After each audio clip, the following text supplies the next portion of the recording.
لله رب العالمين والعاقبة للمتقين والصلاة والسلام على أشرف المرسلين وعلى آله وصحبه أجمعين.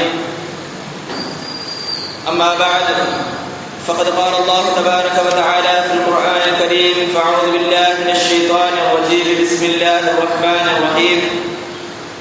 إن أول بيت وضع للناس للذي ببكة مباركة وهدى للعالمين فيه آيات بينات مقام إبراهيم ومن دخله كان آمنا.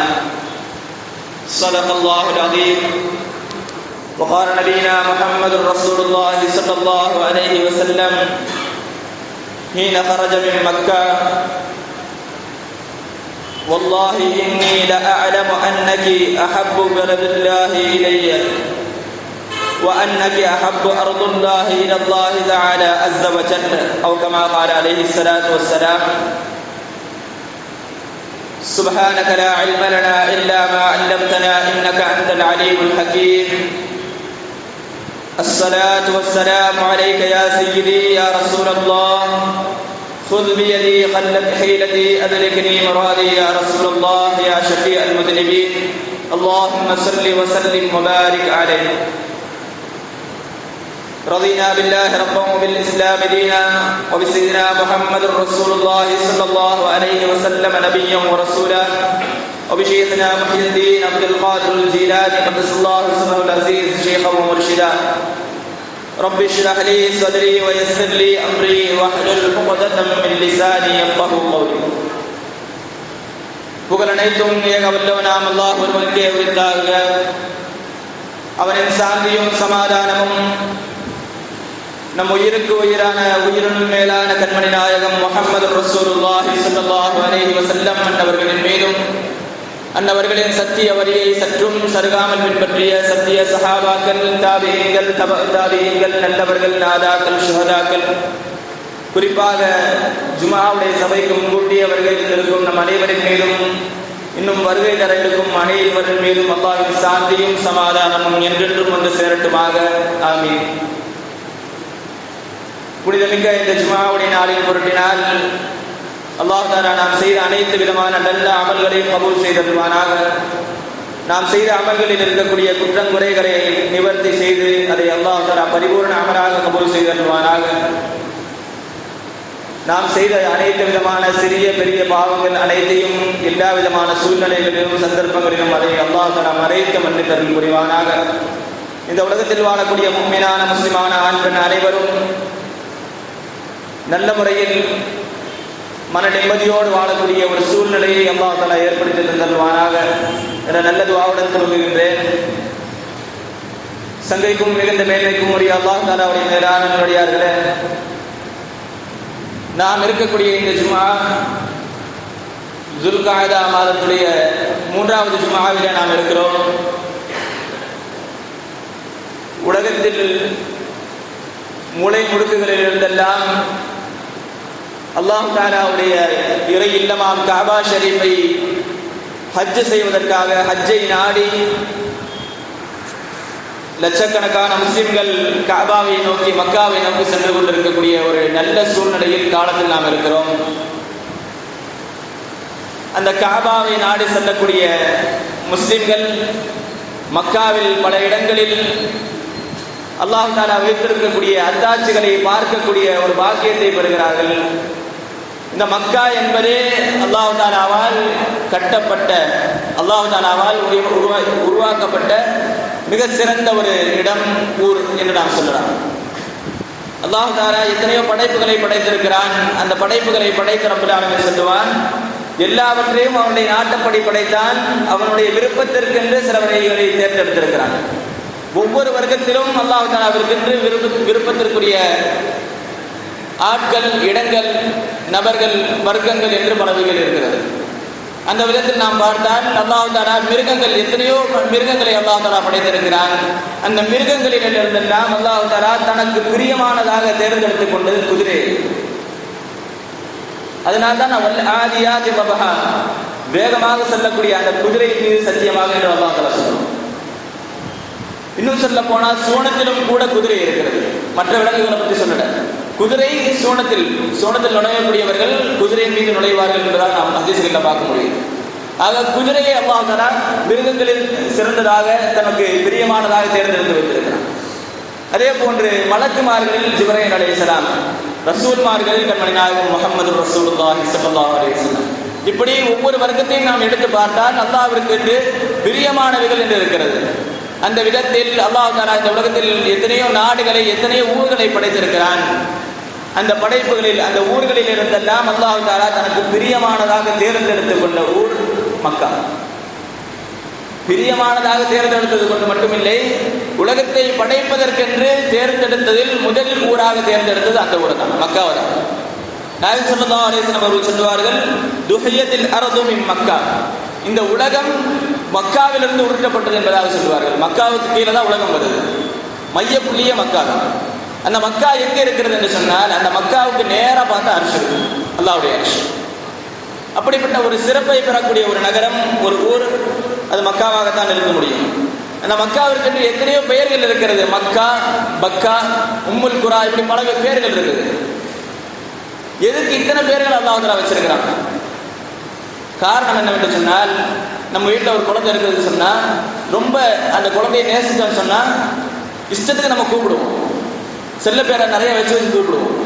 அதே மாதிரி அல்லாஹ் தஆலா இந்த உலகத்திலேயே மிகவும் பிரியமான ஒரு ஊராக தேர்ந்தெடுத்து கொண்டது மக்காவை. அதனாலதான் பல பேர்கள் அல்லாஹ் தஆலா வச்சிருக்கிறான். மக்கான்னு சொன்னா ஒரு மரத்துடைய ஆணி வேர் இருக்கு இல்லையா, மரத்துல ஆணி வேருக்கு என்ன அந்தஸ்தோ அதுதான் பூமியில் மக்காவுக்கான அந்தஸ்து. அதற்கடுத்து அல்லாஹ் தஆலா இந்த ஊருக்கு இன்னொரு பெயரையும் வச்சிருக்கிறான், உம்முல் குரா, ஊர்களின் தாய் என்பதாக ஒரு பெயர் இருக்குது.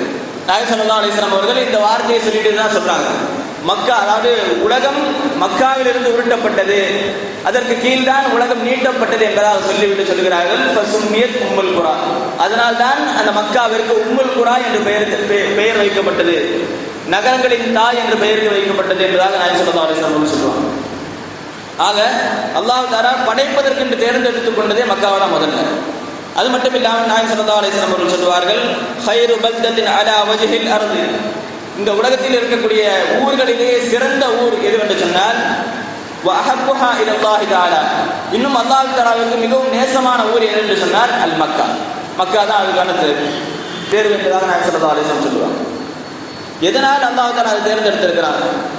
அந்த தேர்ந்தெடுத்ததனால் அந்த மக்காவை எந்த அளவுக்கு கண்ணியம் செய்திருக்கிறாங்கன்னு சொன்னால், சாலிஹ்கள் சொல்லுவார்கள், குறிப்பாக சையதுனா ஹஸன் அல் பஸ்ரி ரலியல்லாஹு அன்ஹு சொல்லுவார்கள், நபிமார்கள், ரசூல்மார்கள், மலக்குமார்கள், வலிமார்கள், ஜின்னாத்துகள், ஹைரான ஜின்னாத்துகள், இப்படி அல்லாஹ் தஆலாவுடைய படைப்புகளில் சிறந்த படைப்புகள் என்று, சிறந்த வர்க்கங்கள் என்று எது எல்லாம் இருக்கிறதோ அது மக்காவுக்கு போகாம போட்டாங்க. உதாரணத்துக்கு சொன்னா மலக்குமார்கள் எப்படி படைக்கப்பட்டிருக்கிறார்கள், எப்படி உலகத்திற்கு வருகிறார்கள் என்பதை பற்றி நாயகம் ஸல்லல்லாஹு அலைஹி வஸல்லம் சொல்லும் பொழுது ஒரு ஹதீஸ்ல இப்படி சொல்லுவாங்க, உலகில் முதலில் வைக்கப்பட்ட மலை அபூ குபைஸ் மலை மக்கால இருக்குது. அந்த மலையை வைக்கப்பட்டது. அந்த மலையை வைக்கப்பட்டதற்கு பிறகு அல்லாஹ் தஆலா முதலில் காபாவை அமைக்கிறான். எப்படி அமைக்கிறான்னு சொன்னா, முஃபஸ்ஸிரீன்கள் ஒரு விளக்கம் சொல்லுவாங்க, அல்லாஹ் தஆலா மனிதர்களை படைப்பதாக சொன்னான் இல்லையா, உலகத்தில் என்னுடைய பிரதிநிதிகளாக மனிதர்களை படைக்க போகிறேன் என்று சொல்லும் பொழுது மலக்குமார்கள் எதிர்கேள்வி கேட்கிறாங்க. மலக்குமார்கள் என்ன கேட்கிறாங்க, அங்க போய் பாவம் செய்யக்கூடிய, அடித்து சண்டை போட்டுக் கொள்ளக்கூடிய, ரத்தத்தை ஓட்டக்கூடிய மனிதர்களை படைக்க போகிறார் என்று கேட்கும்போது அந்த இடத்துல அல்லாஹ் தஆலாவுக்கு கோபம் வரும். அல்லாஹ் தஆலா மலக்குமார்கள் மீது கோபப்படுறான். அந்த கோபத்தை தணிப்பதற்காக வேண்டி மலக்குமார்கள் அல்லாஹ்வுடைய அரிசி சுத்தினாங்க, தவாஃப் செஞ்சாங்க. அப்படி தவாஃப் செய்து கொண்டிருக்கும் பொழுது அந்த 7 தவாஃப் முடிந்ததற்கு பிறகு அல்லாஹ் தஆலா சொன்னார், நான் இப்பொழுது உங்களை பொறுத்துக் கொண்டேன். கோபம் வந்தது, அந்த கோபம் தணிந்து விட்டது என்பதாக சொல்லிவிட்டு அடுத்த வார்த்தையை சொல்லுகிறான், நான் பிறகு மக்களை படைக்க போகிறேன், பூமியில மக்களை படைக்க போறேன். ஒருவேளை அவங்க என்ன கோபப்படுத்தினா அந்த கோபத்திலிருந்து நான் தணிவதற்கு நீங்க இப்படி தவாஃப் செஞ்சீங்களோ அதே மாதிரி அவங்களும் தவாஃப் செய்யறதுக்குன்னு ஒரு இடம் வேணும். அதனால அரிசிக்கு கீழே நீங்க காபாவை கட்டுக்குன்னு சொல்லி அல்லாஹ் தஆலா சொன்னார். அதன் அடிப்படையில் கட்டப்பட்டதுதான் காபா. இன்னும் சொல்ல போனால் மலக்குமார்கள் அந்த இடத்துக்கு வந்துட்டு போறாங்க. ஆதம் அலைஹிஸ்ஸலாத்துடைய வருகைக்கு முன்னால், அதாவது ஆதம் அலைஹிஸ்ஸலாம் அவர்கள் படைக்கப்படுவதற்கு முன்னால் 2000 வருடங்களுக்கு முன்னால் இருந்த தவாப் செஞ்சிருக்கிறாங்க மலக்குமார்கள். அது மட்டும் இல்லாமல் மலக்குமார்களுடைய வருகை இருக்கு இல்லையா, காலையில வர மலக்குமார்கள் இருக்கிறாங்க, மாலையில வர மலக்குமார்கள் இருக்கிறாங்க. சில வேலைகளுக்காக வேண்டி சில விபத்துகள் நடக்கும்போது அங்க காப்பாற்றணும், அதை தடுக்கணும்னு சொன்னா அல்லாஹ் தஆலா மலக்குமார்களை அனுப்புறான் இல்லையா. அந்த மலக்குமார்களை அனுப்பப்படும் பொழுது அந்த மலக்குமார்கள் அந்த வேலைக்கு வரும்பொழுது என்ன செய்யறாங்கன்னு சொன்னா, நேர கீழே இறங்கி வராங்க. கீழே இறங்கி வந்து முதல்ல அரிசிக்கு கீழே ஒரு நதி இருக்கு, அந்த நதியில் மலக்குமார்கள் குளிக்கிறார்கள். இது நான் சொல்றது கிடையாது, இமாம் ஹஸன் அல் பஸ்ரி ரலியல்லாஹு அன்ஹு சொல்லி காட்டுகிறார்கள் இந்த விஷயத்தை. மலக்குமார்கள் அரிசிக்கு கீழே வந்து குளிக்கிறாங்க. குளித்து முடித்து விட்டு அதற்கடுத்து அவர்களுடைய எஹராமை, நம்ம எஹராம் அணிகிறது மாதிரி அவங்களும் ஒரு எஹராம் இருக்குது அவங்களுக்கு, அந்த எஹராமை அணிகிறார்கள். அணிந்து விட்டு அவர்கள் இறங்கக்கூடிய முதல் இடம் மக்கா. அந்த மக்காவில் இறங்கி 7 தவாஃபுகளை முடித்து விட்டு மகாம இப்ராஹிமுக்கு பக்கத்துல தொழுகிறாங்க. 2 ரக்காத்து தொழுது முடிச்சுட்டு தான் எந்த வேலைக்கு வந்தாலும் அந்த வேலைக்கு போறாங்க என்பதாக ஹஸன் பஸ்ரி ரலியல்லாஹு அன்ஹு சொல்லி காட்டுறாங்க. இது ஹதீஸ் என்பதாக ரசூலுல்லாஹி ஸல்லல்லாஹு அலைஹி வஸல்லம் அவர்களை தொட்டு ரிவாயத் செய்யப்பட்டிருக்கிறது. ஆக மலக்குமார்கள் வரக்கூடிய இடம் மக்கா. எந்த மலக்குமார்கள் வந்தாலும் உலகத்துக்கு வந்தாலும் முதல்ல வர்றது மக்கா. அதற்கடுத்ததாக நபிமார்கள், எந்த நபிமார்கள் வந்தாலும் அந்த நபிமார்கள் மக்காவை சந்திக்காமல், மக்காவுக்கு செல்லாமல் மௌத்தானது கிடையாது. அப்படிப்பட்ட ஒரு தனி சிறப்பை பெற்றிருக்கக்கூடிய இடம் மக்கா. எந்த அளவுக்கு சொன்னா, எந்த ஒரு நபியை அவர்களுடைய கூட்டத்தார்கள் பொய்ப்படுத்தினாலும், சில நபிமார்கள் எல்லாம் பார்க்கும் பொழுது உம்மத்தே இல்லை, அவங்களுக்கு யாரு, அவங்க தனியா இருந்தாங்க, அவங்களை யாருமே ஏத்துக்கல. மறுமையில வரும் பொழுது எந்த ஒரு நபரும் தன்னோடு உம்மத்தாக அழைத்து வராமல் தனியாக நபிமார்கள் வருவார்கள் என்பதாக ஹதீஸ்ல பார்க்க முடியுது. அப்படிப்பட்ட நபிமார்கள் என்ன செய்யறாங்கன்னு சொன்னா, தன்னுடைய கூட்டத்தார்கள் மறுக்கப்பட்ட பிறகு, தன்னை நிராகரித்த பிறகு அவர்கள் செய்யக்கூடிய காரியம், முதல்ல அவங்க வர்ற இடம் மக்காவுக்கு தான் வராங்க. தன்னுடைய கூட்டத்தார்கள் தன்னை வெறுத்து விட்டால், ஒதுக்கி விட்டால் உடனே மக்காவுக்கு வராங்க. மக்காவுக்கு வந்து அந்த இடத்திலேயே தொழுகிறாங்க. இன்னும் சொல்ல போனா நூஹ் அலைஹிஸ்ஸலாத்துடைய காலத்துக்கு பிறகு மக்கா எங்க இருக்குது, அதாவது காபா எங்க இருக்குன்னு தெரியாது.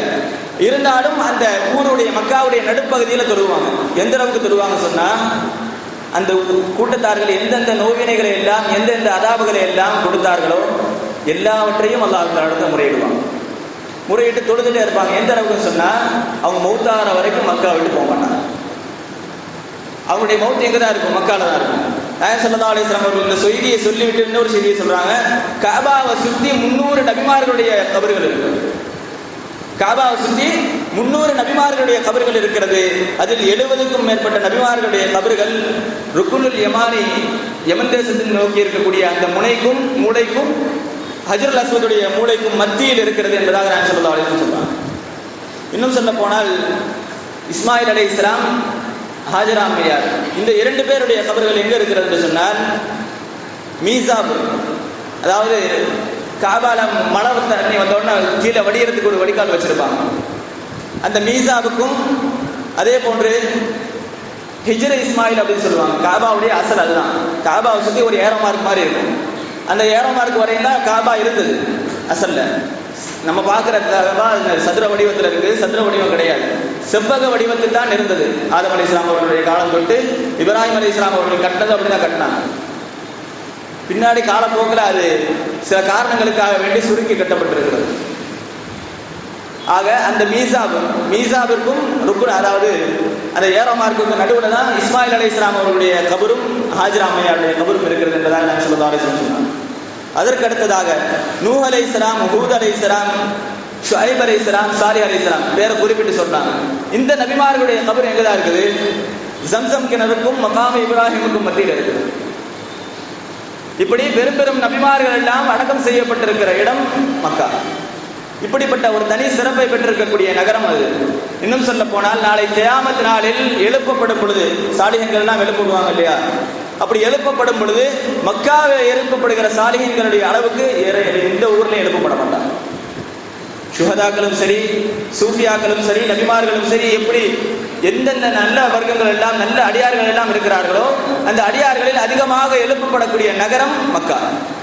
அந்த ஒரு தனி சிறப்புமே அல்லாஹ் தஆலா மக்காவுக்கு கொடுத்திருக்கிறான்.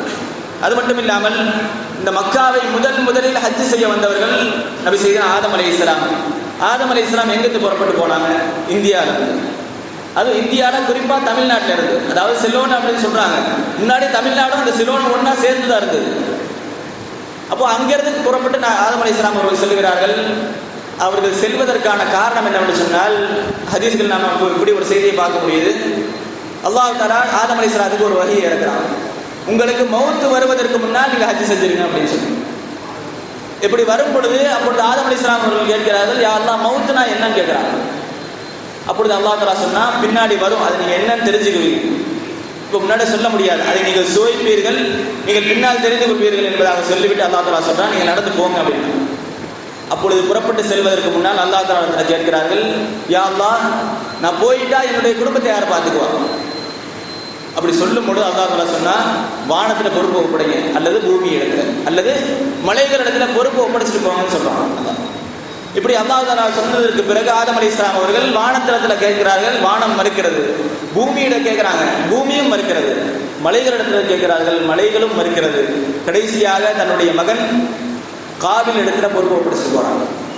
அப்படி ஹஜ்ஜுக்கு போயிருக்கிற கேப்ல தான் என்னது, காபில் ஹாபில கொலை பண்றாங்க. ஆதம் அலைஹிஸ்ஸலாம் நடந்து போறாங்க, உள்ள போறாங்க. மக்காவுக்கு உள்ள போகும் பொழுது அங்கே மலக்குமார்களுடைய வருகை, மலக்குமார்கள் வரவேற்றுக் கொண்டிருக்கிறார்கள். வருகிற வழியில் மலக்குமார்கள் சொல்லுகிறார்கள், ஆதமே எங்களுடைய வருகை நல்வரவாகட்டும், நாங்கள் நீங்கள் வருவதற்கு முன்னால் 2000 ஆண்டுகளுக்கு முன்னாலே நாங்கள் தவாப் செய்து கொண்டிருக்கிறோம் என்பதாக சொல்லுகிறார்கள். ஆதம் அலைஹிஸ்ஸலாம் உள்ள போறாங்க. போகும் பொழுது அவங்க பார்த்த காட்சி, சிவப்பு நிற மாணிக்கத்தால் ஆன ஒரு கோட்டை, அதாவது ஒரு வீடு, இப்ப இருக்கிற அளவு இருக்கு இல்லையா, அந்த மாதிரி ஒரு பைத், ஒரு காபாவை பார்க்குறாங்க. அதனுடைய வர்ணனை என்னன்னு சொன்னா, வெளியில இருந்து பார்த்தா உள்ள இருக்கிறது தெரியும், உள்ள இருந்து பார்த்தா வெளியில யார் தவாப் செஞ்சிருக்காங்கன்னு தெரியும். அந்த அளவுக்கு சுத்தமான ஒரு காபாவை அந்த இடத்துல பார்க்குறாங்க. அந்த இடத்துல தவாப் செய்யறாங்க. இன்னும் சொல்ல போனா அந்த காபாவுக்கு 2 வாசல் இருக்கு. அசல்ல காபாவுக்கு 2 வாசல் தான். இப்ராஹிம் அலைஹிஸ்ஸலாம் அவர்கள் கட்டினது அதே மாதிரி தான், 2 வாசலை வச்சு தான் கட்டினாங்க. இப்படி அந்த காபாவை தவாப் செய்கிறார்கள் ஆதம் அலைஹிஸ்ஸலாம். இன்னொரு ஹதீஸ்ல வர செய்தி, ஆதம் அலைஹிஸ்ஸலாம் அவர்கள் கிட்டத்தட்ட 1000 முறை இந்தியாவிலிருந்து காபாவுக்கு போயிருக்கிறாங்க, மக்காவுக்கு போயிருக்கிறாங்க. இப்படி ஆதம் அலைஹிஸ்ஸலாமுடைய வருகை, அதற்கு அடுத்து நூஹ் அலைஹிஸ்ஸலாம் அவர்கள் வெள்ள பிரளயம் வந்த பிறகு அவருடைய கப்பல் அந்த இடத்துல தவாப் செய்து, அதன் பிறகு இப்ராஹிம் அலைஹிஸ்ஸலாம் அவர்கள் அந்த இடத்துக்கு வரும் பொழுது அங்க பார்த்த காட்சி என்னவென்று சொன்னா, ஊர், அதாவது அது ஊருன்னே சொல்ல முடியாத அளவுக்கு ஆள் நடமாட்டம் இல்லாத ஒரு இடமாக இருக்கிறது. அந்த இடத்தில் அல்லாஹ் தஆலாவுடைய கட்டளை, ஹாஜரா அம்மையாரையும் இஸ்மாயில் அலைஹிஸ்ஸலாத்தையும் விட்டுட்டு போகணுங்கிறது கட்டளை. விட்டுட்டு போறாங்க. போயிட்டு மறுபடியும் அல்லாஹ் தஆலா வர சொல்றான். அப்போ வந்து கட்டுறாங்க காபாவை. அப்படி கட்டும் பொழுது எப்படி கட்டினார்கள் என்று சொன்னால், சில ரிவாயத்துகள்ல இருக்குது, ஜிப்ராயில் அலைஹிஸ்ஸலாம் அவர்கள் அதற்கான அடையாளத்தை காட்டினாங்க. இன்னும் சில ரிவாயத்துகள்ல அல்லாஹ் தஆலா ஒரு மேகத்தை வச்சு எந்த அளவுக்கு உயரம், எந்த அளவுக்கு அளவு, அதற்கான அளவு என்பதை அல்லாஹ் தஆலா காட்டி கொடுத்தான் என்பதாக வருகிறது. இன்னும் சில ரிவாயத்துகள்ல அல்லாஹ் தஆலா ஒரு காத்து அனுப்புனா, அந்த காத்து அடிச்சுட்டு போகும் பொழுது அதனுடைய அஸ்திவாரங்கள் எல்லாம் வெளியே தெரிஞ்சு, அதை வச்சு இப்ராஹிம் அலைஹிஸ்ஸலாம் அவர்கள் கட்டினாங்க. ஓரளவுக்கு கட்டுறாங்க. கட்டி முடித்ததற்கு பிறகு இப்ராஹிம் அலைஹிஸ்ஸலாம் அவர்கள் கட்டி முடித்ததற்கு பிறகு 8 அளவு கட்டின பிறகு இப்ராஹிம் அலைஹிஸ்ஸலாம் அவர்கள் இஸ்மாயில் அலைஹிஸ்ஸலாத்தை சொல்லி ஒரு கல்லை எடுத்துட்டு வர சொல்றாங்க. அவங்க ஒரு கல்லை உருட்டிட்டு வராங்க. அதுதான் மகாம இப்ராஹிம். இன்னும் சொல்ல போனா சில ஹதீஸ்களை நம்ம பார்க்க முடியும், சூனத்திலிருந்து வந்த கல் ஹஜ்ருல் அஸ்வத்னு சொல்றாங்க. அதே நேரத்தில் இன்னொரு ஹதீஸ்ல சுவனத்திலிருந்து வந்த கற்கள் 2, ஒன்று ஹஜ்ருல் அஸ்வத், மற்றொன்று மகாம இப்ராஹிம்.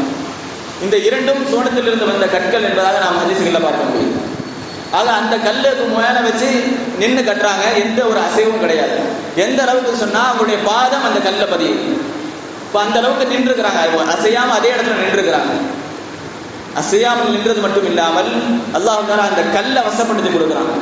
காபாங்கிறது ஒரே பக்கம் கிடையாது, 4 பக்கமும் சுத்தி இருக்குது. அப்போ என்ன பண்றாங்க அப்படின்னு சொன்னா, அந்த கல்லை வச்சு அல்லாஹ் தஆலா அதுக்கு வசப்படுத்தி கொடுக்குறான். எந்த பக்கம் போகணும்னு ஆடுறாங்களோ அந்த பக்கம் அந்த கல்லு போகும். அது மட்டும் இல்லாமல் இன்னொரு செய்தி, காபாவுடைய 2 கற்களுக்கு மத்தியில பல கற்கள் இருக்குது. அந்த கற்கள்ல 2 கற்களுக்கு மத்தியில எந்த ஒரு கலவையும் கிடையாது. ஒரு கல்லுக்கு மேல இன்னொரு கல்லை வச்சு அது ஒட்டிக்கும். அது அப்போ மட்டும் கிடையாது, இப்போ வரையும் அதே தான். பின்னால் வந்த காலத்துல கட்டுனாங்க இல்லையா, அப்போயும் இதே நிலைமை. இந்த ஒரு அற்புதத்தை அல்லாஹ் தஆலா, சிறப்பை அல்லாஹ் தஆலா அந்த காபாவுக்கு கொடுத்திருக்கிறாங்க. அது மட்டும் இல்லாமல் இப்ராஹிம் அலைஹிஸ்ஸலாம் அவர்கள் 5 மலைகளுடைய கற்களை கொண்டு கட்டுறாங்க. ஜபல் ஹிரா, ஜபல் சபீர், ஜபல் லுப்னான், தூர் சினா மலை, அதே போன்று ஜபல் ஹைர். இப்படி 5 மலைகளை தேர்ந்தெடுத்து அந்த மலைகளிலிருந்து கற்களை கொண்டு வந்து அந்த காபாவை கட்டுறாங்க. அந்த காபா கட்டி முடிக்கும் பொழுது அல்லாஹ் தஆலா சொல்றான், நீங்க ஹஜ்ஜுக்காக வேண்டி மக்களுக்கு நீங்கள் அழைப்பை கொடுங்கள் என்பதாக சொல்லுகிறார். இப்படி இப்ராஹிம் அலைஹிஸ்ஸலாம் அவர்களும் வந்து சென்ற இடம் அந்த மக்கா. அதற்கு சுலைமான் அலைஹிஸ்ஸலாம் அவர்களும் வர்றாங்க. இப்படி நபிமார்களுடைய தொடர்கள் அவங்க தொடர்ந்து வந்துட்டு இருக்குது. சுலைமான் அலைஹிஸ்ஸலாம் எப்படி வராங்க அப்படின்னு சொன்னா, அவங்களுடைய படைப்பட்டாளத்தோட கிளம்பி போயிட்டு இருக்கிறாங்க. போற வழியில காபா பாக்குறாங்க. ஆனா அங்க சிலைகள் வைத்து வணங்கப்படுது. அந்த காட்சியை பார்த்த பிறகு சுலைமான் அலைஹிஸ்ஸலாம் அவர்கள் அப்படியே கண்ணுக்காம போயிட்டாங்க. அப்படி போகும் பொழுது காபா அல்லாஹ் முறையிட்டது, யா அல்லாஹ் உன்னுடைய நபி என்னை தவாஃப் செய்யாம போறாங்க, இது எனக்கு கஷ்டமா இருக்குன்னு சொல்லி காபா முறையிடுகிறது. அப்படி முறையிட்ட பிறகு காபா இடத்துல அல்லாஹ் தஆலா சொன்னார், பின்னால் ஒரு சமூகம் வருவார்கள், அந்த சமூகத்து மக்கள் முட்டையை பறவை எப்படி சுத்தி சுத்தி அடைகாக்கிறதோ அதே போன்று உன்னை தவாஃப் செய்து கொண்டே இருப்பார்கள். இப்படிப்பட்ட ஒரு நிலைமை வரும் என்பதாக காபாவுக்கு சொல்லிவிட்டு அடுத்த வார்த்தை அல்லாஹ் தஆலா சுலைமான் அலைஹிஸ்ஸலாம் சொல்றாங்க, நீங்க போய் தவாஃப் செய்யுங்க. சுலைமான் அலைஹிஸ்ஸலாம் அவர்களும் அதை கேட்டு அந்த இடத்துல காபாவை சுற்றி தவாஃப் செய்யறாங்க. தவாஃப் செய்து முடித்து விட்டு 5000 ஒட்டகங்களை குர்பானி கொடுக்குறாங்க. 5000 ஒட்டகங்கள், 5000 மாடுகள், காளை மாடுகள், அதே போன்று 20000 ஆடுகளை அந்த இடத்துல குர்பானி கொடுக்குறாங்க சுலைமான் அலைஹிஸ்ஸலாம். இப்படி பல நபிமார்களும் சாலிஹீன்களும் வந்து சென்ற இடம் காபா. அதற்கடுத்ததாக சாலிஹீன்கள் வலிமார்கள் வந்து செல்லக்கூடிய இடம், ஹயாத்தோடு இருக்கிறவங்களும் சரி, மறைந்து வாழக்கூடிய வழிமார்களும் சரி, வந்து செல்லக்கூடிய இடம் காபா. எந்த அளவுக்கு என்று சொன்னால், வரலாற்றில் ஒரு செய்தி நாம் பார்க்க முடிகிறது. ஒரு வியாபார கூட்டம் மக்காவை நோக்கி ஹஜ் செய்வதற்காக வேண்டி புறப்பட்டு வந்து கொண்டிருக்கிறார்கள். கப்பல்ல வந்துட்டு இருக்கிறாங்க. அப்படி கப்பல்ல வரும் பொழுது அந்த கூட்டத்தில் ஒரு ஆள் இருக்கிறாங்க. அவங்க 50000 திரகத்தை கையில் வச்சிருக்கிறாங்க. வர்ற வழியில கப்பல் விபத்துக்குள்ளாகி தன்னத்தில் இருந்த எல்லா பொருட்களும் சிதறி போகுது.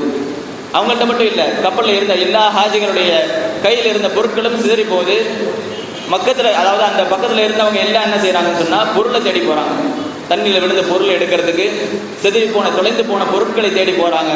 அப்படி இருக்கும் பொழுது இந்த மனிதர் மட்டும் என்ன செய்யறாரு சொன்னா, கையில மிஞ்சி இருக்கிறத மட்டும் வச்சுட்டு வேற கப்பலில் ஏறி போயிட்டார். ஹஜ்ஜுடைய கடமைகள் எல்லாம் முடித்து விட்டு திரும்பி வருகிறார். அப்படி வரும் பொழுது மீண்டும் அதே இடத்துல பார்க்கிறாரு. யாரும் நவந்த மாதிரி தெரியல. ஹஜ்ஜுக்கு நாடி வந்திருக்கிறாங்க, பொருள் காணா போச்சுன்னு சொன்னோன்னு அதே இடத்துல நின்றுட்டாங்க. இதை பார்த்த பிறகு அந்த இடத்துல இருந்தவர்கள்லாம் கேட்குறாங்க, நீங்க பொருள் எல்லாம் விட்டுட்டு நீங்க எதுக்கு ஹஜ்ஜுக்கு போனீங்க, அவ்வளவு முக்கியமான ஹஜ்ஜா அது அப்படின்னு சொல்லி கேட்கும் பொழுது அவர் இந்த இடத்துல அந்த மனிதர் பேசுகிறார், நான் பார்த்ததை மட்டும் நீங்கள் பார்த்திருந்தால் இப்படி பேச மாட்டேன். ஹஜ்ஜில் எனக்கு கிடைத்த அனுபவங்கள் மட்டும் உங்களுக்கு கிடைத்திருந்தால் இந்த வார்த்தை உங்களுடைய வாயிலிருந்து வந்திருக்காது. என்ன அனுபவம் என்று சொன்னால், நாங்கள் ஒரு வாட்டி ஹஜ்ஜுக்கு போயிருக்கிறோம். அப்படி போயிருக்கும் பொழுது ஹஜ்ஜுக்கு சுற்றி இருக்கக்கூடிய இடங்கள்ல தண்ணி கிடையாது. தண்ணி இல்லாம நாங்கள் தண்ணியை தேடி அழைத்து கொண்டிருக்கிறோம். அங்கிருந்த கிணறுகளில் எல்லாம் அடியில தான் தண்ணி இருக்குது, தண்ணியை எடுக்க முடியாத ஒரு சூழ்நிலை. அப்படிப்பட்ட ஒரு பஞ்சத்தில் இருக்கிறோம். அப்படி இருக்கும் பொழுது உதவி செய்வதற்கு கூட தண்ணீர் இல்லை. அப்பொழுது என்னுடைய கூட்டத்திலிருந்து வந்த ஒரு மனிதர், அதாவது எங்களோடு பயணித்து வந்த மனிதர், அவருடைய கையில ரொம்ப ஏழ்மையான நிலைமையில இருக்கிறாரு. ஒரு குச்சி வச்சிருக்கிறார் கைத்தறி நடந்து போறதுக்கு, வயசானவர். அதே போன்று ஒரு பாத்திரத்தை வச்சிருக்கிறார், வந்து சாப்பாடுகள் வச்சுக்கிறதுக்கு, தண்ணியை வச்சுக்கிறதுக்கு ஒரு பாத்திரம் வச்சிருக்கிறார். இப்படிப்பட்ட ஒரு மனிதரை நாங்கள் பார்த்தோம், கூட தான் இருந்தார். அப்படி இருக்கும் பொழுது அந்த மனிதர் எங்களை எல்லாம் கூட்டி கொண்டு ஒரு இடத்துக்கு போனார். போனா அங்க இடத்துல ஒரு ஹவுஸ் இருக்கு, தண்ணி தொட்டி, தண்ணியே இல்லை அந்த இடத்துல. அப்படி இருக்கும் பொழுது அவர் கையில இருந்த கைத்தடியை அந்த இடத்துல அடிக்கிறார். அடிக்கும் பொழுது அந்த இடத்திலிருந்து தண்ணீர் பீரிட்டு கொண்டு வந்தது. எந்த அளவுக்கு சொன்னா, நாங்க எல்லாருமே தண்ணி குடிச்சு முடிச்சோம், எல்லா பாத்திரங்களிலும் தண்ணீரை நிரப்பி கொண்டோம். இப்படி இருந்தும் அந்த தண்ணீர் ஓடிக்கொண்டிருந்தது. இந்த காட்சியை நான் மட்டும் இல்லை, என்னோடு வந்த அனைத்து ஹாஜிகளும் பார்த்தார்கள். இப்படிப்பட்ட அதிசயமான, இப்படிப்பட்ட கராமத்துகள், இப்படிப்பட்ட அல்லாஹ் தஆலாவுடைய வல்லமைகளை நாம் பார்க்கக்கூடிய இடம் ஹஜ்ஜுடைய இடம், அந்த மக்காவுடைய இடம். இந்த மக்காவை நான் ஹயாத் இருக்கும் காலமெல்லாம், ஒருவேளை எனக்கு இது விடுபட்டு போயிருந்தா அந்த சாலிஹீன்களை சந்திக்கக்கூடிய ஒரு வாய்ப்பு எனக்கு கிடைக்காமல் போயிருக்கும். அதனால்தான் நான் உடனடியே கடமை சென்றேன் என்பதாக அந்த மனிதர் சொன்னார். அது மட்டும் இல்லாமல் என்னுடைய ஹயாத்திற்கும் காலம் எல்லாம் எந்த நிலைமை வந்தாலும் நான் ஹஜ்ஜை விட மாட்டேன். இந்த ஒரு வார்த்தையை அவர் சொல்றார். ஆக இப்படி சாலிஹீன்கள் நல்லடியார்களை எல்லாம் நாம் பார்க்கக்கூடிய இடம், அல்லாஹ் தஆலாவுடைய அற்புதங்களை எல்லாம் நாம் பார்க்கக்கூடிய இடம், அல்லாஹ்வுடைய குதிரத்துகள் வெளிப்படக்கூடிய இடம் மக்கா. அது மட்டும் இல்லாமல் அந்த மக்காவுடைய சிறப்பு எந்த அளவுக்கு இருக்கிறது என்று சொன்னால், அங்கு இருக்கிறவங்கள, அதாவது மக்கால தங்கி இருக்கிறவங்க யாராச்சும் வெளியே போனா சாலிஹீன்கள் கூட இருப்பாங்க இல்லையா, சுகமத்தோட, அவங்களுக்கு பிடிக்காது. உதாரணத்துக்கு சொல்லணும் அப்படின்னா, அப்துல் ரஹ்மான் அனஸ் அர் ரமாதி அப்படின்னு சொல்றவங்க மக்காவாசி. அவங்க மக்கால தங்கி இருக்கிறாங்க. அந்த தங்கி இருக்கக்கூடிய காலத்துல அவங்கள பத்தி சொல்லணும்னு சொன்னா, பெரிய ஒரு ஜாஹிது, பற்றற்ற தன்மையோடு வாழக்கூடிய ஒரு நபர், பெரிய ஒரு ஆபித். எந்த அளவுக்கு சொன்னா, அவர் செய்யற எல்லா செயல்களும் இபாதத்தா தான் இருக்கும். அப்படிப்பட்ட ஒரு ஆபித். அந்த ஆபிதை பற்றி சொல்லும் பொழுது சொல்லுகிறார்கள், அவர் மக்காவில் இருந்த யகூதிகளுடைய, அதாவது வஹாபிகளுடைய தொல்லை தாங்க முடியாமல் மக்காவுக்கு போகணும்னு நாடுறாங்க. மக்காவில் இருக்கக்கூடிய அல்லாஹ் தஆலா வைத்திருக்கிற ஹுர்மத்துகளை எல்லாம் மதிக்காத ஒரு நிலையை பார்த்தவுடன் அவங்களுக்கு பொறுக்க முடியாது. இப்படி இருக்கும் பொழுது அந்த சஞ்சலத்தோடு வாழக்கூடிய அந்த வாழ்க்கையை விட அவங்க வேற ஊருக்கு போய் வாழ்ந்துடலாம்னு நினைக்கிறாங்க. அப்படி நினைக்கும் போது எந்த ஊரை தேர்ந்தெடுக்கிறாங்கன்னா, யமன் தேசத்தை தேர்ந்தெடுக்கிறாங்க. இந்த செய்தி யாருக்கு கிடைக்கிறது சொன்னால், இமாம் ஹஸன் அல் பஸ்ரி ரலியல்லாஹு அன்ஹு கிடைக்கும். அந்த செய்தி கிடைத்த பிறகு ஹஸன் அல் பஸ்ரி ரலியல்லாஹு அன்ஹு அவர்கள் உடனடியாக ஒரு கடிதத்தை எழுதுறாங்க. அந்த கடிதத்தை பற்றி சொல்லும் பொழுது 24 பக்கங்கள் எழுதுறாங்க. அந்த கடிதத்தில் பெரிய ஒரு கடிதம். அந்த கடிதத்தில் என்ன எழுதுகிறார் என்று சொன்னால், நீங்கள் மக்காவை விட்டு வெளியேறுவதாக எனக்கு ஒரு செய்தி கிடைத்தது. இந்த செய்தி என்னை மிகவும் பாதிக்கிறது, என்னுடைய மனதிற்கு மிகவும் கஷ்டத்தை தருகிறது. நீங்கள் வெளியேறக்கூடாது என்பதாக சொல்லிவிட்டு அடுத்த வார்த்தை எழுதுறாங்க, நீங்கள் வெளியேறுவதாக இருந்தால் அது ஷைத்தானுடைய செயல் என்பதாக சொல்லிவிட்டு, நீங்கள் அல்லாஹ் தஆலாவுடைய அண்டை வீட்டாராக இருக்கிறீர்கள். அதாவது பைத்துல்லா, அல்லாஹ்வுடைய வீடு எங்க இருக்குது? மக்கால இருக்குது. அவங்களுக்கு பக்கத்துல இருக்கிறவங்க என்னது? அண்டை வீட்டார்கள். அல்லாஹ்வுடைய வீட்டுக்கு பக்கத்துல வீட்டுக்காரங்க. இப்படி ஒரு பாக்கியத்தை அல்லாஹ் தஆலா கொடுத்திருக்கிறார். மக்காவில் இருக்கக்கூடிய காலத்தில் செய்யக்கூடிய அமல்களுடைய அளவிற்கு எந்த ஒரு நாட்டிலையும் அமல்கான கூலி கிடைக்காது. இப்படி இருக்கும் பொழுது எல்லா விதமான பாக்கியங்களையும் நீங்கள் துறந்து விட்டு செல்வது எனக்கு பிடிக்கவில்லை. அது மட்டும் இல்லாமல் நீங்கள் மக்காவாசியா இருக்கிறீங்க. இந்த மக்காவாசியாக அல்லாஹ் தஆலா உங்களை ஆக்கினதற்கு நீங்கள் ஹயாத்திற்கும் காலமெல்லாம் நீங்கள் ஷுக்ர் செய்து கொண்டே இருந்தாலும் கூட அதனுடைய கடமை, அந்த ஷுக்ரை நிறைவேற்ற முடியாது. உங்களுக்கு ஷுக்ர் செய்வது வாஜிபு என்பதாக கடிதத்தில் எழுதுகிறார்கள். எழுதிவிட்டு அடுத்த வார்த்தை ஒரு 21 வசனங்களை மக்காவை பற்றி அல்லாஹ் தஆலா சொன்ன வசனங்களை வரிசைப்படுத்துகிறாங்க. அந்த வசனங்களை வரிசைப்படுத்திவிட்டு அதுக்கு அடுத்ததாக நாயகம் ஸல்லல்லாஹு அலைஹி வஸல்லம் அவர்கள் இந்த மக்காவுடைய சிறப்புகளை பற்றி சொன்ன விஷயங்களை எல்லாம் வரிசைப்படுத்துகிறார்கள். இப்படிப்பட்ட நீண்ட ஒரு கடிதத்தை எழுதுகிறார்கள். அந்த கடிதத்தில் இருக்கக்கூடிய செய்திகள் என்னவென்று சொன்னால், மக்காவில் இருக்கிற அளவுக்கு சிறப்பு இந்த உலகத்தில் எந்த ஒரு நாட்டுக்கும் கிடையாது. இன்னும் சொல்ல போனால், அல்லாஹ்வாலும் அல்லாஹ்வுடைய ரசூலாலும் நேசிக்கப்பட்ட ஒரு நகரம் மக்கா. ஆரம்பத்திலே அந்த விஷயத்தை சொன்னோம். அல்லாஹ் தஆலாவுடைய நாடுகளில், ஊர்களில் அல்லாஹ் தஆலாவுக்கு மிகவும் பிரியமான ஊர் என்னவென்று சொன்னால் அது மக்கா. அதே நேரத்தில் நாயகம் ஸல்லல்லாஹு அலைஹி வஸல்லம் அவர்கள் ஹிஜ்ரத் செய்து மக்காவை விட்டு வெளியேறும் பொழுது மக்காவை பார்த்து அழுது கொண்டே சொன்னார்கள், இந்த உலகத்தில் இருக்கக்கூடிய ஊர்களில் எனக்கு மிகவும் பிரியமான ஊர் நீதான். உன்னுடைய ஊர்க்காரர்கள் என்னை வெளியேற்றவில்லை என்று சொன்னால் நான் வெளியவே போயிருக்க மாட்டேன் நாங்கள் சொல்லலாம். அப்படின்னு சொன்னா அந்த மக்காவுடைய சிறப்பு என்ன? ரசூலுல்லாஹ்வே வெளியே போக விரும்பாத ஒரு ஊரை, அந்த ஊரை விட்டுட்டு நீங்க போனது சரி கிடையாது சொல்லி கடிதத்தில் இருக்குதான். இன்னும் சொல்ல போனால் பல சிறப்புகள் இருக்கிறது. இன்னும் சொல்ல, அதாவது காபாவை தவாப் செய்யறாங்க இல்லையா, காபாவை யார் தவாப் செய்கிறார்களோ அவர்களுக்கான கூலி என்னவென்று சொன்னால், காபாவை தவாப் செய்வது அல்லாஹ்வுடைய அரிஷையை தவாப் செய்வதற்கு சமம் என்று எழுதுகிறார்கள். அது மட்டும் இல்லாமல் அல்லாஹ்வுடைய ஹுர்மத்துகள், அல்லாஹ்வுடைய அத்தாட்சிகள், கிட்டத்தட்ட 15 அத்தாட்சிகள் இருக்கக்கூடிய ஒரே இடம் அதுதான். இன்னும் சொல்ல போனால் சுவனத்துடைய வாசல்கள் 8 வாசல்கள் இருக்கு இல்லையா, நம்முடைய வீட்டு வாசலை திறந்து வச்சா முன்னாடி ஒன்று தெரியும், ஒரு வீடு தெரியும். அதே போன்று சுவனத்துடைய வாசல்கள் 8 வாசல்களையும் அல்லாஹ் தஆலா திறந்து வைத்திருக்கிறான். அப்படி திறந்து பார்க்கும் பொழுது முதல்ல தெரியக்கூடிய இடம் தெரியுமா? மக்கா. அந்த மக்காவிலும் குறிப்பிட்டு சொல்லுகிறார்கள் 8 இடங்கள், 8 வாசல்களுக்கு நிகராக 8 இடங்கள் இருக்கிறது. அதில் முதல் வாசல் அது காபாவுடைய வாசல் என்றார்கள். அதற்கடுத்து சொல்லுகிறார்கள் தஹ்தல் மீசான், அந்த மலையுடைய தண்ணிகள் வடியக்கூடிய அந்த இடம் தஹ்தல் மீசான். மூன்றாவதாக சொல்லுகிறார்கள் ருக்குனுல் யமானி, அந்த ருக்குனுல் யமானிக்கு இருக்கக்கூடிய இடத்தில் அங்கிருந்து பார்த்தால், ஆன்மீக பார்வையை கொண்டு பார்த்தால் சூனத்துடைய வாசல் தெரியும். அதற்கடுத்து சொல்லுகிறார்கள் ருக்குனுல் அஸ்வத், ஹஜ்ருல் அஸ்வத் இருக்கக்கூடிய இடம். அதற்கடுத்ததாக ஹல்ஃப மகாம இப்ராஹிம், மகாம இப்ராஹிம் இருக்கக்கூடிய இடம். அதற்கடுத்ததாக ஜம்சம் கிணறு. அதற்கடுத்ததாக சபா மலைக்கு மேல், அதே போன்று மருவா மலைக்கு மேல். இப்படி 8 வாசல்களும், சூனத்தை உடைய 8 வாசல்களும் திறந்து வைக்கப்பட்டிருக்கக்கூடிய ஒரே நகரம் மக்கா தான். அந்த ஒரு நகரத்தை விட்டு நீங்கள் வெளியேறுவது எனக்கு பிடிக்கவில்லை என்பதாக கடிதத்தில் எழுதுகிறார்கள். அது மட்டும் இல்லாமல் துஆக்கள் ஏற்றுக்கொள்ளப்படக்கூடிய இடங்களில் 15 இடங்கள், 15க்கு மேற்பட்ட இடங்கள் இருக்கக்கூடிய இடம் மக்கா.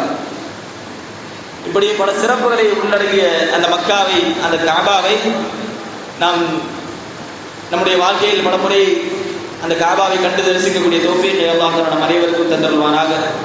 சின்ன ஒரு குறிப்பு, அந்த காபாங்கிற விஷயம் இருக்கு இல்லையா, ஹரம் அப்படிங்கிற ஒரு வார்த்தை.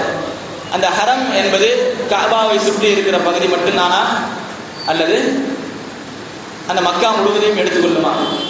இது ஒரு கேள்வி. அதே போன்று காபால தொழுதா ஒரு தொழுகைக்கு 1,00,000 நன்மை, 1,00,000 தொழுகையுடைய நன்மை கிடைக்குன்னு சொல்றாங்க. அது தொழுகைக்கு மட்டும்தானா அல்லது மற்ற எல்லா அமலுக்குமா அப்படின்றது ஒரு கேள்வி. இந்த 2 கேள்விக்குமான பதில் என்னவென்று சொன்னால், ஹரம் என்பது மக்கா இருக்கக்கூடிய அனைத்து பகுதிகளையும் எடுத்துக்கொள்ளும். காரணம் என்னவென்று சொன்னால், அல்லாஹ் தஆலா மிஅராஜை பற்றி பேசும் பொழுது சுப்ஹானல்லதி அஸ்ரா பி அப்திஹி லைலம் மினல் மஸ்ஜிதில் ஹராம், மஸ்ஜிதுல் ஹராமிலிருந்து நாயகம் ஸல்லல்லாஹு அலைஹி வஸல்லம் அவர்களை அழைத்து சென்றதாக சொல்கிறார். ஆனால் நாயகம் ஸல்லல்லாஹு அலைஹி வஸல்லம் அவர்கள் அதாவது மிஅராஜுக்கு புறப்பட்டு செல்லும் பொழுது அவர்கள் இருந்த இடம் எது? உம்மு ஹானி ரலியல்லாஹு அன்ஹுடைய வீடு. அது எங்க இருக்குது? ஹரம்லையா? இல்ல, ஹரமுக்கு வெளியே இருக்குது. அப்படி இருக்கும் பொழுது, அப்போ வெளியில இருந்தாலும் அது ஹரம் அல்லாஹ் தஆலா சொல்றதுனால மக்கா முழுவதையும் எடுத்துக்கொள்ளும். அது மட்டும் இல்லாமல் நாயகம் ஸல்லல்லாஹு அலைஹி வஸல்லம் அவர்கள் ஹுதைபியா உடன்படிக்கையின் போது அது எங்க நடந்தது? மக்காவுடைய எல்லையில. அப்படி இருக்கும் பொழுது தொழுகையுடைய நேரம் வந்துவிட்டால் நாயகம் ஸல்லல்லாஹு அலைஹி வஸல்லம் அவர்கள் செய்யக்கூடிய காரியம் அந்த மக்காவுடைய எல்லைக்கு உள்ள போயிடுவாங்க. இது எதை காட்டுது? அந்த மக்காவுடைய எல்லைக்கு உள்ள இருக்கிறது ஹரம் என்பதை நாம் புரிந்து கொள்ள முடியுது. அது மட்டும் இல்லாமல், அதாவது மக்கா முழுவதும் இது ஹரம் என்பதற்கான ஆதாரம். அதே போன்று தொழுகைக்கு மட்டுமில்லை, எந்த ஒரு அமலை செய்தாலும் அதற்கான கூலி 1,00,000 மடங்கு. காரணம் என்னவென்று சொன்னால், அல்லாஹ் தஆலா கஅபால பாவம் செய்ய நாடுகிற பொழுது சொல்லுகிற வார்த்தை, வெளியில பாவம் செய்ய நாடுகிற பொழுது, நினைக்கிற பொழுது அது பாவத்தை எழுத மாட்டான், செஞ்சா எழுதுவாங்க. அதே நேரத்தில் கஅபாவை பொறுத்த வரைக்கும் நினைச்சாவே பாவத்தை எழுதலாம். அப்படி இருக்கும் பொழுது பாவத்துடைய விஷயத்தில் சலுகை காட்டக்கூடிய ரப்பு நன்மையுடைய விஷயத்தில் சலுகை காட்ட மாட்டானா?